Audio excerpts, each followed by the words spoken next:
إن الحمد لله نحمده ونستعينه ونستغفره ونعوذ بالله من شرور أنفسنا ومن سيئات أعمالنا من يهده الله فلا مضل له ومن يضلل فلا هادي له وأشهد أن لا إله إلا الله وحده لا شريك له وأشهد أن محمدا عبده ورسوله. Assalamu alaikum wa rahmatullahi wa barakatuh les frères et sœurs, j'espère que vous allez bien. Donc on continue notre série sur les thèmes qui ne sont quasiment jamais abordés dans les mosquées en France et qui pourtant font partie des bases de la religion, des fondements de l'islam. Donc le thème dont on va parler aujourd'hui, c'est le thème de la hijra, l'obligation de quitter les terres de mécréance pour aller s'installer dans les terres d'islam. Donc ceci est une obligation et un fondement parmi les fondements de l'islam. Comme Allah nous a créés afin de l'adorer seul sans lui donner aucun associé, il nous a également ordonné d'aller dans des endroits où on peut effectuer cette adoration-là sans rencontrer de difficultés. Donc il ne suffit pas d'être monothéiste et de rester dans un endroit où tu ne peux pas exprimer ton monothéisme. Il faut absolument que tu ailles dans un endroit justement où tu peux pleinement exprimer ton monothéisme sans rencontrer aucune difficulté. Donc aujourd'hui, personne ne peut nier la difficulté que c'est pour un musulman d'extérioriser sa religion dans les pays de Kufr. Il a du mal parfois, ne serait-ce qu'à faire la prière sans se cacher par exemple. À se cacher également quand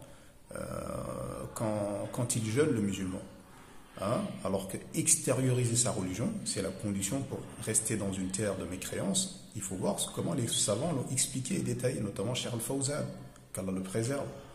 C'est être capable de pratiquer ta religion sans rencontrer aucune difficulté, d'appeler au tawhid, à l'unicité d'Allah, de mettre en garde contre le shirk, le polythéisme, l'athéisme, de mettre en garde contre toutes ces fausses religions qu'il y a dans ces pays-là, et également d'appeler à Allah, d'appeler à l'unicité d'Allah, de dire que toutes ces religions-là sont fausses et que tous doivent se soumettre à Allah en l'unifiant avec sagesse, effectivement.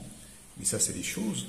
Aujourd'hui, tu ne peux même pas dire que les juifs sont des mécréants, ou que les chrétiens sont des mécréants, ou que leur religion est fausse.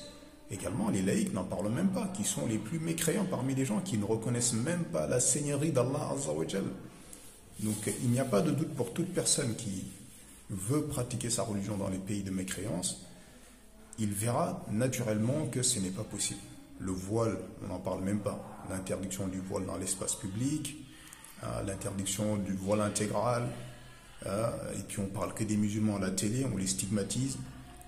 La preuve en est que toute personne maintenant qui veut obtenir une promotion parmi les kafirs dans le domaine politique ou dans le domaine journalistique, ou même qui veut obtenir des postes, il a juste à cracher sur l'islam et les musulmans. Donc aujourd'hui, toute personne qui crache sur l'islam et les musulmans obtient des postes politiques importants, obtient des émissions télé, obtient des concours, on lui donne des prix, on lui donne de l'argent également. Vous avez vu des gens comme Chalgoumi, des gens comme Kamel Daoud, des gens comme Boualem Sansal, tous ces gens-là, les Zemmour, comment ils sont montés, tous ces gens-là, ils ont compris aujourd'hui que dans les pays de Kufr, si tu veux obtenir une promotion, il faut tout simplement cracher sur l'islam et les musulmans.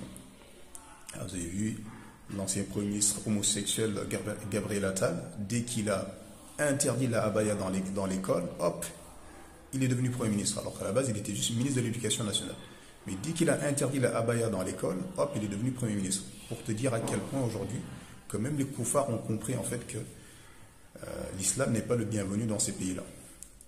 Donc comment ça se fait que des responsables de mosquées, des imams, des prédicateurs connaissent cette réalité-là et pourtant ne disent pas aux musulmans de rentrer dans les pays d'islam? L'obligation de la hijra, qui est une obligation, et que c'est un grand péché pour ceux qui ont les moyens de ne pas faire la hijra. Donc ceux qui ont la capacité de la faire, qui refusent de la faire, c'est un grand péché parmi les grands péchés de l'islam. Donc ce n'est pas quelque chose de minime. La hijra est tellement importante que Allah l'a ordonné aux musulmans qui étaient à Makkah avant même que le jeûne soit rendu obligatoire, avant même que le pèlerinage soit obligatoire. Donc ça montre à quel point cette adoration est importante. Donc les gens, quand ils sont partis de Makkah, imaginez à l'époque, ça a été légiféré à Makkah. Ils sont partis de Makkah pour aller à Médine. Alors qu'avant, il n'y avait pas de jeûne, il n'y avait pas de pèlerinage encore. Pour montrer à quel point c'est important pour le musulman d'adorer Allah seul sans lui donner aucun associé, mais d'aller dans une terre également où il peut adorer Allah seul sans lui donner aucun associé, sans rencontrer de difficultés justement dans sa pratique religieuse. Ce qui n'est pas le cas, subhanallah. Donc ces prédicateurs-là, les Nader Abouanas, les Boussena, les Mehdi d'Islam Mag, les Ismaël Mounir, les Farid Mounir, tous ces gens-là ne te parlent jamais de la hijra. Et pire encore, ils font croire aux musulmans qu'ils sont dans des bonnes conditions, ils arrivent à extérioriser leur religion. Hein. Parfois même, il y en a, ils leur disent que limite, la France c'est mieux que les pays musulmans. La hawla wa la quwwata illa billah. Il y a un égaré comme ça, Bejrafil, qui disait que la France appliquait la charia mieux que les pays musulmans. Mais de quelle charia tu parles? De quelle charia tu parles et de quelle France tu parles? Donc voilà comment ces gens-là trompent les musulmans, subhanallah. Alors que les massakines sont dans la difficulté. Leurs femmes ne peuvent même pas se balader tranquillement. Leurs enfants vont dans les écoles, on leur enseigne la mécréance, la débauche, la théorie du genre. Leurs enfants ne font pas la prière. Quasiment tous les enfants qui vont dans les écoles ne prient pas quand c'est l'heure de la prière, parce qu'il est strictement interdit à ton enfant de prier. Les prières de vendredi, c'est pareil. Donc, durant la période solaire, il n'y a aucun enfant quasiment qui assiste aux prières de Jumu'ah. Hein? Et la personne, pareil, qui cherche un travail, parfois, tu vas faire des entretiens, on te demande de raser ta barbe. Ça, c'est des choses que moi-même, personnellement, j'ai rencontrées quand j'étais en France. Où tu viens, au travail à des femmes, tu refuses de leur serrer la main, ils te virent du travail, subhanallah. C'est des choses que j'ai vues personnellement. Donc, il y a un moment donné, la difficulté de trouver de la viande halal, qui n'est pas facile. La difficulté, par exemple, de pouvoir trouver un mouton pour l'Aïd, tout ceci interdit, subhanallah. Comment tu vois les musulmans dans cette difficulté? Et sans compter le fait qu'ils sont stigmatisés matin, midi et soir à la télé, et pourtant, tu ne leur dis pas qu'il est obligatoire pour le musulman de quitter les terres de Koufr pour aller dans les terres d'islam, pour celui qui en a la capacité, excepté les faibles. Excepté les faibles. Et combien ils sont là-bas, ils sont dans la difficulté. Wallah, il y a des frères, subhanallah, ils sont là-bas. Ils n'ont pas de travail, ils sont au RSA, ils sont là, ils sont bloqués, subhanallah. Alors que ces personnes-là ont juste à prendre l'avion, aller dans une terre d'islam, tu verras que leur vie va complètement changer, subhanallah. Mais ils sont là, subhanallah. Il y en a combien ils ont les moyens? Ils achètent des maisons, des voitures, 2 maisons, etc., etc. Tu dis, mais rentre chez toi, subhanallah. Rentre au bled, tu seras plus heureux là-bas. Tu seras plus épanoui, tes enfants seront plus épanouis, ta femme sera plus épanouie, elle peut mettre le niqab, elle peut mettre son voile, elle va où elle veut, personne ne la regarde. Tes enfants, tu peux les scolariser dans les meilleures écoles possibles. Dans les écoles, justement, ils peuvent apprendre le Coran, les hadiths, faire la prière à l'heure, être avec que des musulmans, des profs musulmans, subhanallah, toutes ces choses-là.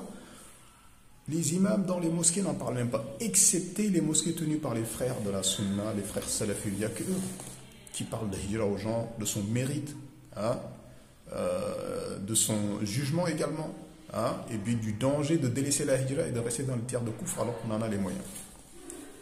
Donc je vous incite vraiment à aller écouter les durous des étudiants en sciences sur la hijra. Qu'est-ce que c'est que la hijra? Quel est son jugement en islam? Quel est son mérite? Et quel est le danger également de délaisser la hijra alors qu'on a les moyens? Donc dans les cours des étudiants en sciences tels que les frères de la voie droite, les frères de Durus Sunna, le frère Abdallah Abu Ibrahim de An-Nasiha, le site An-Nasiha, vous allez écouter, voilà, et les autres frères également, salafis qui sont sur la bonne voie, allez dans leur mosquée, allez écouter leurs durous, leurs conférences. Vous allez voir en fait qu'ils parlent beaucoup de ce sujet-là. Et moi personnellement, alhamdulillah, j'ai pu côtoyer beaucoup de frères salafis. Tu remarques en fait, subhanallah, que les salafis, ils ne restent quasiment jamais dans les tirs de Koufr. Tu regardes il y a 5 ans, tous les frères qui étaient là, si tu regardes, aujourd'hui tu verras que 95% parmi eux, ils sont tous partis. Ils sont tous partis, subhanallah. 1 ou 2 qui sont là. Et puis quelques temps après, tu verras qu'ils sont partis. Mais quant aux frères qui ne sont pas sur la sunna, les mosquées tenues par les hizbiyoun et les tablirs et compagnie, tu verras 10 ans, 15 ans, les mecs qui sont toujours là. Il n'y en a pas un qui fait la hijra. Jamais, subhanallah. Tu verras jamais un tablir ni parler de hijra, ni faire de hijra. Ni les ikhwan, pareil. Jamais. Ils restent dans les pays de Koufr et ils incitent les musulmans à rester dans ces pays de Koufr, dans l'humiliation et le rabaissement qu'ils subissent tous les jours, subhanallah. La hawla wa la quwwata illa billah. Alors que c'est un jugement, je te dis, il est tellement important qu'il a été légiféré à Makkah. Imaginez, subhanallah, à Makkah, il y avait quoi? Le tawhid, l'interdiction du shirk. La prière est venue 3 ans avant l'immigration. Et au bout de 13 ans, l'immigration a été rendue obligatoire. Tous les compagnons sont partis. Tous ceux qui avaient les capacités de partir sont partis. Le prophète sallam est parti. Abu Bakr est parti. Hein? Il a été légiféré à Makkah avant même le pèlerinage et le jeûne, subhanallah. Ça montre à quel point c'est important d'émigrer dans une terre d'islam, d'aller avec les musulmans et d'être dans un endroit justement où tu peux adorer Allah seul sans lui donner aucun associé, sans rencontrer les difficultés dans cela. Hein? Mais vous avez des gens, par exemple ici, pseudo-imams, qui ne te parlent jamais de la hijra, ni les bienfaits des gouvernements musulmans, ni les bienfaits des pays musulmans. Au contraire, ils font les bienfaits des pays de Koufr. Ils citent parfois les bienfaits des pays de Koufr. Et ils font croire aux musulmans que les pays de Koufr sont meilleurs que les pays d'islam. Hein, moi, j'ai vu comme ça des gens qui sont responsables de mosquées. Et on est amené à parler du Maroc. Et il me dit, ici c'est mieux que le Maroc. Je dis, subhanallah. J'ai dit, le Maroc. Il dit, le Maroc... Et la seule question que tu leur poses en général, c'est tu dis, mais est-ce que tu aimerais te faire enterrer ici? Il a été dit non. Tu dis, subhanallah, dans ce cas-là, pourquoi pas? Si c'est meilleur que le Maroc, fais-toi enterrer ici. Et qu'on te jette au bout de 10-15 ans, que le jour où personne ne payera pour toi, on va te jeter, on va te mettre dans une fosse commune. Il te dit non. Donc pour vivre dans les pays d'islam, non, mais pour se faire enterrer là-bas, oui. Subhanallah. Après tu dis, mais comment tu peux dire ça? Le pays de tes ancêtres, hein, le pays qui t'a fait, hein, le pays de tous tes parents, hein, le pays où on appelle la dame 5 fois par jour, le pays où la viande est halal partout, le jour de l'Aïd, tout le monde, subhanallah, t'entends la dame 5 fois par jour, hein, les salades janaza, les mariages, subhanallah, tout va dans le sens de l'islam. Et tu dis que ceci, que la France est mieux que ce pays-là, subhanallah. Comment quelqu'un peut dire ça? On a aujourd'hui des musulmans, des prédicateurs, des gens qui sont qui se disent prédicateurs et pourtant, subhanallah, ils te disent que la France est meilleure que les pays d'islam. Mais ceci est la preuve que cette personne ne connaît pas l'islam. Parce que connaître l'islam, c'est savoir qu'elle est basée sur le tawhid et l'interdiction du shirk et le fait de se désavouer du shirk et des mouchriquines, donc de se désavouer des terres de mouchriquines. C'est tellement grave de ne pas effectuer la hijra que le prophète sallallahu alayhi wa sallam a dit dans un hadith, je me désavoue de tout musulman qui vit parmi les polythéistes. Je me désavoue de tout musulman qui vit parmi les polythéistes. Et les versets également dans le Coran où Allah parle des gens justement qui meurent dans les terres de Koufr alors qu'ils ont la capacité de partir et ne partent pas. On va lire quelques versets sur ça et justement et quelques hadiths également sur le mérite de la hijra. Mais je vous renvoie aux étudiants en sciences salafiyoun, leurs cours et leurs durous pour comprendre la hijra et également les conseils qu'ils donnent justement pour effectuer sa hijra. Ah. Et vous allez voir en fait, subhanallah, que c'est ça en fait, que le bonheur du musulman en fait, il est dans les terres d'islam, il n'est pas dans les terres de Koufr. Dans les terres de Koufr, tu ne peux rien espérer dans les terres de Koufr. Il n'y a rien à ramasser pour toi dans les terres de Koufr. Tu ne vas rencontrer que des difficultés. Et ça, nous, on l'a vu personnellement. Parce qu'on a été là-bas presque pendant 20 ans. Et tu regardes dans les années 2005, les musulmans, ils avaient un peu plus de liberté. 2010, moins de liberté. 2013, moins de liberté. 2015, encore plus de lois contre les musulmans. 2020, pareil. 2024, aujourd'hui, voilà, tout le monde connaît la réalité. En fait, à chaque fois qu'on avance, plus il y a de difficultés pour l'islam et les musulmans dans ces pays-là. Il y a plus en plus de nouvelles lois contre les musulmans, l'interdiction de la abaya, l'interdiction du voile intégral, même pour les sorties scolaires, du voile pour les sorties scolaires. La loi séparatiste, on ferme des mosquées, on expulse des imams en moins de 24 heures. Aujourd'hui, pour un tweet, apologie au terrorisme, pour un verset, apologie au terrorisme, pour un oui ou un non, maintenant, on t'amène au commissariat pour dire que tu es un terroriste. Subhanallah. Donc, des imams, hein, des prédicateurs, hein, ils ne parlent jamais de ça, subhanallah. Rachid El-Jay, tous ces gens-là, subhanallah, ils ne te parlent jamais de la hijra. C'est comme si ça ne faisait pas partie de l'islam. Ou même pire, ils te font croire en fait que la France est meilleure que les pays où tu vas aller, subhanallah. Comment tu peux dire que la France est meilleure que l'Algérie, le Maroc, la Tunisie, le Sénégal, le Mali, des pays où on entend la danse 5 fois par jour, ashhadu an la ilaha illallah wa ashhadu anna Muhammadan rasulullah. Quand tu meurs, subhanallah, tout de suite on peut aller t'enterrer. Hein? On te lave, on prie sur toi, on t'amène au cimetière, tout le monde y va, subhanallah. Alors qu'en France, la difficulté que c'est, rien que quand tu meurs, juste le temps que tu récupères le corps, déjà, tu as perdu 3-4 jours. Et derrière, hein, il y a cette formule-là, il y a ci, il y a ça, il faut passer par les autorités et par là. Parfois, le cimetière, non, il est fermé, il ouvre qu'à 14h, il ouvre qu'à 15h. Mais les choses, subhanallah, tu dis, wala hawla wala quwwata illa billah. Et sans compter que parfois, ils peuvent vider le corps des organes pour les personnes qui n'ont pas signé les documents qui interdisent qu'on touche le corps. Ils le vident, subhanallah. Et avec tout ça, tu dis quand même que que la France est meilleure que le Sénégal? Ah, c'est simple, il n'y a que les gens qui ont la dunya dans les yeux qui disent ce genre de paroles. Mais toute personne qui a de la clairvoyance, qui sait qu'il va mourir et qui sait que la chose la plus importante pour lui, c'est l'islam, c'est la religion, ceux-là savent très très bien que les pays d'islam sont meilleurs que les pays de Koufr, même si c'est des pays qui sont très très pauvres en termes d'infrastructure, mais au moins en termes de foi, tu es libre, tu es apaisé, tu adores Allah, tu rentres, tu sors, tu as une autorité sur tes enfants, tu les éduques de la meilleure des façons possibles. Alors qu'en Europe, tu n'as aucune autorité sur tes enfants. Combien de gens on leur a retiré leurs enfants? Combien?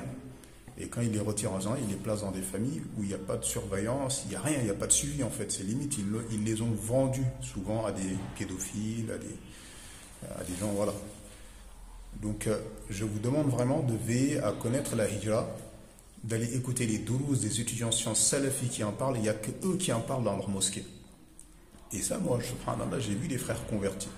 Ils sont rentrés en islam. Alhamdulillah, auprès de chez eux, il y avait une mosquée qui était sur la sunna, une mosquée salafi. Ils sont rentrés, ils ont étudié le tawhid, le shirk, la sunna, la bid'a, et ils ont fait la hijra. Ils ont perdu aucun instant de leur conversion à l'islam. J'en ai rencontré un comme ça, qui était d'origine portugaise. Il est rentré en islam, il a côtoyé une mosquée qui était sur la sunna, il a compris l'islam, il est parti étudier 2 ans.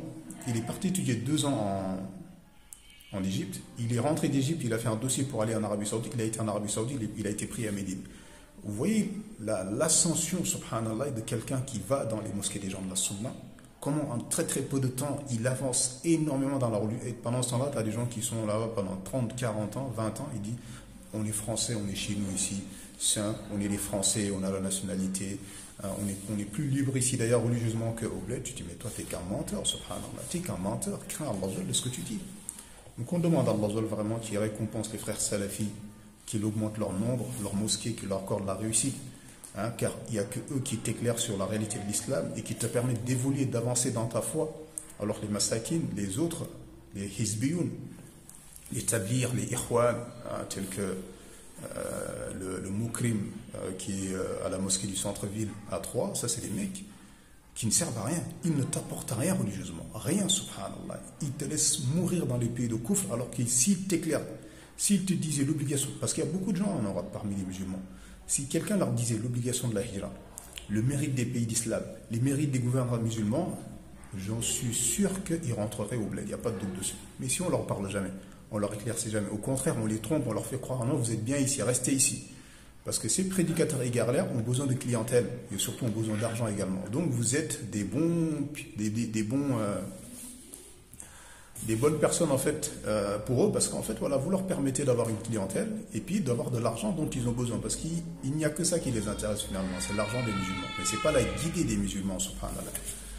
Donc parmi les versets justement dont Allah a parlé des gens qui délaissent la hijra alors qu'ils ont la capacité.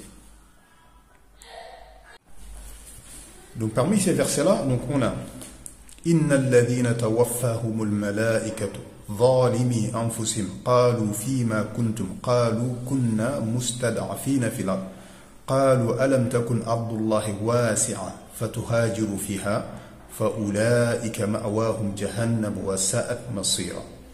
Ceux qui ont fait du tort à eux-mêmes, les anges enlèveront leur âme en disant où en étiez-vous à propos de votre religion? Nous étions impuissants sur terre, dirent-ils. Alors les anges diront, la terre d'Allah n'était-elle pas assez vaste pour vous permettre d'émigrer? Voilà bien ceux dont le refuge est l'enfer, et quelle mauvaise destination. Donc là, Allah menace de l'enfer les gens qui délaissent la hijra alors qu'ils en ont la capacité. Alors qu'ils en ont la capacité, subhanallah. Donc c'est quelque chose qui est très grave, ça ne te fait pas sortir de l'islam, mais c'est très très grave, c'est un grand péché parmi les péchés de l'islam. Et là il va citer justement les gens qui ont des excuses. Illa al-mustad'afina min ar-rijali wan-nisa wal-wildan la yastati'una hilatan wa la yahtaduna sabila. À l'exception des impuissants hommes, femmes et enfants incapables de se débrouiller et qui ne trouvent aucune voie. Donc des gens qui n'ont pas les moyens, ceux-là sont excusés par Allah. Et là on ne parle pas des gens qui ne se donnent pas les moyens, parce qu'il y en a qui ne se donnent même pas les moyens, subhanallah. فَأُولَٰئِكَ أَسَى اللَّهُ أَنْ يَعْفُوَ عَنْهُمْ وَكَانَ اللَّهُ عَفُوًّا غَفُورًا. À ceux-là, il se peut qu'Allah donne le pardon, et Allah est clément et pardonneur. Et là, il va citer justement ce qu'il a préparé pour les gens qui font la hijra. Hein? La promesse. وَمَنْ يُهَاجِرْ فِي سَبِيلِ اللَّهِ يَجِدْ فِي الْأَرْضِ مُرَاغَمًا كَثِيرًا وَسَاعَةً وَمَنْ يَخْرُجُ مِنْ بَيْتِهِ مُهَاجِرًا إِلَى اللَّهِ وَرَسُولِهِ ثُمَّ يُدْرِكُهُ الْمَوْتُ فَقَدْ وَقَعَ أَجْرُهُ عَلَى اللَّهِ وَكَانَ اللَّهُ غَفُورًا رَحِيمًا. Et quiconque émigre dans les sentiers d'Allah, quiconque émigre dans le sentier d'Allah trouvera sur terre maintes refuges et abondances, et quiconque sort de sa maison, émigrant vers Allah et son messager, et que la mort atteint, sa récompense incombe à Allah, et Allah est pardonneur et miséricordieux. Donc justement, Allah a promis à celui qui émigre dans son sentier qu'il trouvera sur terre maintes refuges et abondances. Et ça, on le remarque, subhanallah. Vous avez des frères qui ont fait la hijra. Alhamdulillah, leurs enfants aujourd'hui sont dans des écoles tenues par des frères de la sunna, dans les meilleures écoles, ils apprennent le Coran, le hadith. Leurs femmes sont préservées, elles portent leur niqab, elles sortent quand elles veulent, personne ne les regarde mal, elles se sentent en sécurité. Et il y a un grand bienfait immense, subhanallah, pour les gens qui ont fait la hijra, religieusement et mondainement. Il y en a, alhamdulillah, qui également, Allah a ouvert également beaucoup la dunya. Ils sont beaucoup mieux que l'état dans lequel ils étaient dans les pays de Kufr. Donc ça, c'est les promesses d'Allah, et Allah ne manque jamais à sa promesse, subhanallah. Au lieu de rester dans ces pays de Kufr où tu es humilié, rabaissé, ta femme et tes enfants, vous n'êtes pas en sécurité, vous êtes maltraité, vous êtes stigmatisé, allez dans un autre endroit justement où vous allez trouver de l'honneur, de la fierté, le fait d'être parmi les musulmans, tout le monde est musulman, ton voisin, tout, subhanallah, la mosquée est remplie, des bienfaits, subhanallah, ne connaît la valeur que quelqu'un qui a vécu dans les pays de Kufr. Également, il y a des hadiths du Prophète qui parlent du mérite de la hijra. Donc parmi ces hadiths-là, on va citer juste quelques-uns. Donc d'après Amr ibn al-As, le prophète sallallahu alayhi wa sallam m'a dit: ne sais-tu pas que l'islam efface ce qui le précède, que la hijra efface ce qui la précède et que le hajj efface ce qui le précède. Donc dans un autre hadith également, d'après Abu Saïd al-Khudri, le prophète sallallahu alayhi wa sallam a dit: il y aura pour les muhajirin, donc ceux qui ont fait la hijra, les minbars en or sur lesquels ils s'assieront le jour de la résurrection, et ils seront certes à l'abri de l'effroi. Voilà, donc ça c'est la récompense Yawm al-Qiyamah des gens qui ont fait les muhajirun. Donc tout ça quand même.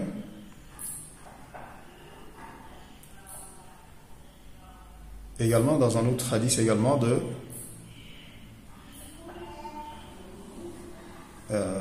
où le prophète sallallahu alayhi wa sallam dit: je garantis une maison à la périphérie du paradis à celui qui a cru en moi, s'est soumis et a fait la hijra, subhanallah.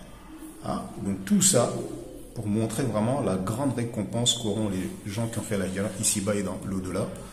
Et comment on ne peut pas dire ça aux musulmans aujourd'hui dans les pays de Kufr, alors qu'ils sont humiliés, rabaissés, critiqués. Tous les partis politiques aujourd'hui savent que pour se faire élire, il faut quoi? Il faut cracher sur l'islam et les musulmans. Et d'autant plus que les musulmans, ils arrivent en masse dans ces pays. Parce qu'ils ignorent ces jugements. Ils arrivent en bateau, et l'Espagne, et la France, et la Belgique, etc. L'immigration. Et tu les vois dans ta mosquée, tu vois arriver ces gens-là. Pourquoi tu leur dis pas que c'est une obligation de retourner dans les pays d'islam? Que c'est une obligation de retourner dans les pays d'islam. Tout ça déjà, ça donnerait une certaine force à l'islam. Mais pas, non, tu les vois arriver comme ça, tu les laisses arriver, tu leur dis rien, et ils sont là, ils galèrent, il y en a, ils n'ont pas de papier, ils se font humilier, rabaisser, ils tentent tout et n'importe quoi. Il y en a, ils restent pendant des années et des années, subhanallah. Dites-leur de partir. Et le bonheur dont ils cherchent, ils vont le trouver, subhanallah. Mais il faut leur enseigner ces choses. Mais tu vois, ces imams-là, ils ne disent rien à ces massakines, ils les laissent comme ça livrés à eux-mêmes dans ces pays de Kufr. Sans compter les difficultés qu'ils rencontrent. Il y a des gens, subhanallah, leurs enfants sont éprouvés par beaucoup de choses. Et la seule raison pour laquelle ils sont éprouvés par ces choses-là, parce qu'ils sont dans les pays de Kufr. Tu vois, des gens, leurs enfants sont éprouvés par la drogue, par la fornication, par plein de choses comme ça, par le vol. Si ces personnes-là rentrent au bled, le problème serait réglé à 99%, bien évidemment. Parce que pour aller trouver la drogue ici, il faut y aller au bled. Ici, les autorités, ça rigole pas. La fornication, c'est pareil. Ici, tout le monde est marié. Toutes les personnes sont en famille ici. Il n'y a pas de oui, je vis avec mon petit copain, on prend un appartement, on se promène dans les parcs. Ici, subhanallah, la fornication, elle est combattue ici. Donc beaucoup de gens rencontrent des difficultés là-bas par rapport à leurs enfants, par rapport à beaucoup de choses, uniquement par le fait qu'ils sont dans les pays de Koufr. Il leur suffit juste de venir dans les terres d'islam et vous allez voir que le problème est réglé. Il y en avait plein, subhanallah. Ils ont des difficultés. Il y en a plein également qui n'arrivent pas à se marier. Parce que les musulmans en France, il n'y en a pas beaucoup. Mais tu vas dans les terres d'islam, tout le monde est musulman. Des femmes musulmanes, il y en a partout. Le voisin, ses filles, l'oncle, la tante, il y a des musulmans de partout. Si tu ne rencontres aucune difficulté à te marier, sauf si tu es quelqu'un de compliqué. Donc on demande à Allah vraiment qui récompense les frères de la Sunna, qui font l'effort justement de détailler la hijra aux musulmans, qui font l'effort également de leur expliquer les fondements de l'islam, afin qu'ils comprennent bien la religion et qu'ils la mettent en application. Quant aux hizbiyoun, les tablir, les ikhwan, ils ne te parlent jamais de cela. Ils te parlent jamais parce que c'est les gens de la dunya, c'est les gens de la dunya, ils aiment la dunya, donc ils vont rester dans ces pays-là. Et ils entraînent les musulmans à rester avec eux dans ces pays-là afin qu'ils gardent leur clientèle. Parce que le jour où les musulmans partent tous, ces gens-là n'auront aucune crédibilité et ils ne pourront plus avoir l'argent des musulmans. هذا والله أعلم وصلى الله وسلم على نبينا محمد وعلى آله وصحبه أجمعين سبحان ربك رب العزة عما يصفون والسلام على المرسلين والحمد لله رب العالمين.